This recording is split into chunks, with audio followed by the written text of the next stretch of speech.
बिस्मिल्लाहिर्रहमानिर्रहीम। क़ाल रब्बि इश्रह ली सदरी वयस्सिर ली अमरी वहलुल उक़दतम मिन लिसानी यफ़क़हू क़ौली। एक मर्तबा हजरत मुआज़ बिन जबल रसूलुल्लाह सल्लल्लाहु अलैहि वसल्लम के पीछे सवारी पर सवार थे। आपने फरमाया, ऐ मुआज़, मैंने अर्ज किया, हाजिर हूँ या रसूलल्लाह। आप सल्लल्लाहु अलैहि वसल्लम ने दोबारा फरमाया, ऐ मुआज़, मैंने अर्ज किया, हाजिर हूँ ऐ अल्लाह के रसूल।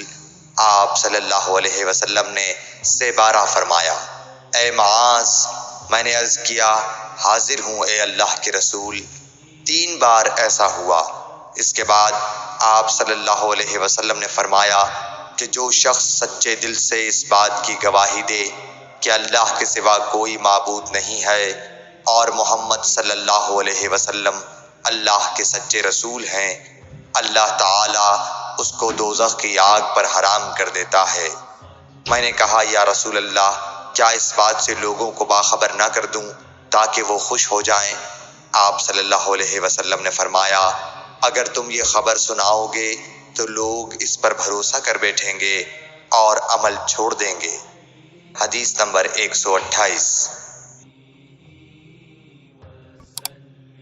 Narrated by Anas bin Malik Razi Allah Ta'ala Anhu. Once Mu'adh Razi Allah Ta'ala Anhu was along with Allah's Apostle peace be upon him as a companion rider.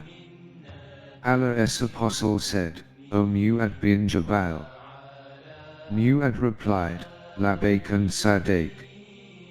O Allah's Apostle. Again the Prophet said, O Mu'adh.